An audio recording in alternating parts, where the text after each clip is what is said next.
Hi guys, my name is Mahdi. Welcome back to my channel.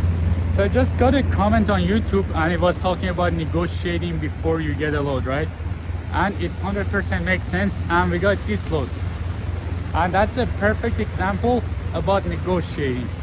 So let's go inside and then I'll tell you what happened. But here's a load, let me tell you that. Here's a load that we pick up from Halls, Tennessee. And we are gonna take it to Las Vegas, Nevada. And let's go inside and talk about it. Okay, so we are gonna go ahead and talk about negotiating, right? What happened was, if you saw my previous video, you would know I was in Franklin, Kentucky on Friday afternoon. So what happened was, on Saturday morning I was going back and forth with my dispatcher about like what we need to do, right? And then there were some loads to be picked up on a Saturday, but the rates were really cheap. So what happened was, the dispatcher told me, hey, this is the situation, right? The loads are really cheap. It's Saturday. We don't have much of a negotiating power. So what do you want us to do? Is it blurry? Maybe I need to get closer.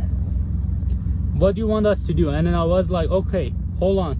I hop on a load board and then I saw a load that being posted by C.H. Robinson, you know. And then I screenshot it and I sent it to him. I was like, hey, check this out, you know, see how much you can get.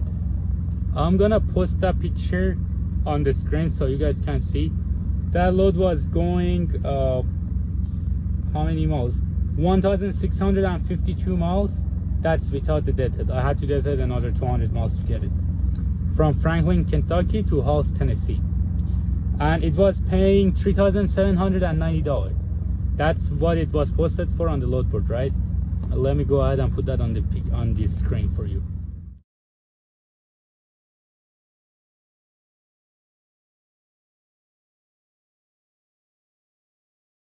Okay, and then the dispatch got back to me and said I got the load. We got the load for $4,200. Okay, that is $410 more than what it was posted for. And it shocks me, like, why would they post it for $3,790 if they could do $4,200 in the first place, right? That's like a mind-boggling. Like, what if someone would have called and just take it? Okay, now let's say if that was me without the dispatch, like, how many days, like 100 days ago when I first started my MC number, I would have taken it. And the reason for that is because I would try negotiating, and there's two reasons. Number one, either I'm suck at negotiation. Number two is that they don't negotiate with you as much when you have a, they can see your MC is under 90 days old, you know. So I feel like I unlock more of a negotiating power after my 90 days, because I've been seeing like some big bumps on the loads I get on the load board. You know, I send it to dispatcher and then dispatcher come back to me with like extra 300, extra 400 on them. And I feel like it's because that our 90 days have been filled up that we are able to get it. Because I remember one time I picked up a load to take to Colorado, and then I picked it up for $2.60, something like that, and it was required a time care endorsement, right? And at the time I was thinking like, whoa, that's a really good paying load, you know. I didn't know Colorado was a dead zone, and I tried negotiating, and the guy told me, hey, all I can do is like, I can put $100 on that and that's it, you know, I can't do no more. And then I took it. But right now I know that I went to Colorado for a cheap rate, you know. I don't think anybody should go to Colorado, like Loveland, Colorado, for $2.60 a mile. And the reason behind that is like, you either gonna get a really crap paying load, or you have to deadhead like many miles to make it to a better spot so you can get a good load, right? Yeah, your first 90 days you don't have a lot of negotiating power, because you can either go with C.H. Robinson or TQL. And those guys know that they are the only one you can choose, so that way they abuse it, and you can never be like negotiate with them. They always be like, hey, this is it, take it or leave it, because they know that you have to go with them or you have no other option.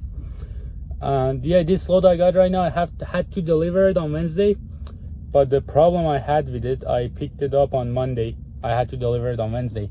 But the problem I had was, yesterday I was driving through Arkansas I-40 and they had it shut down, so I had to take that First I had to wait in traffic for like over 2 hours, and then take the exit, and then I had to go a little bit farther than what I had to, and like delayed me, like ate up 3 hours on my drive time, you know. So I can't deliver it on Wednesday, but the good thing is I'm gonna deliver it Thursday morning. And with that being said, with the last load I had, I break the record of like what I made in a week again. So I left home on Wednesday, I'm gonna deliver it Thursday morning. But in this week, last load I made 3,550, this load I made 4,200. So altogether is $7,750 in a week. And I didn't count like exactly how many miles I ran, but I think I ran about like 3,600 miles in 1 week.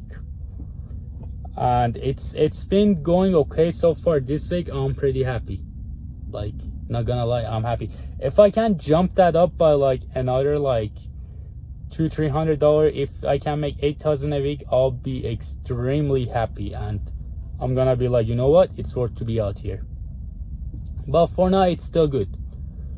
And yeah, all right, that's it for the point of this video. Yeah, always try to negotiate. If you see something on load board, there is places and times that you can't negotiate, right? Like we tried negotiating on Friday afternoon to pick up on Saturday. You can't negotiate because the broker already know, like, it's, you have to take it, you have no other chance, you know. They're smart enough.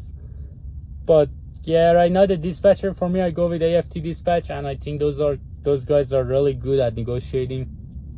So yeah, with that being said, that's it for this video, and see you guys in the next video. Peace out.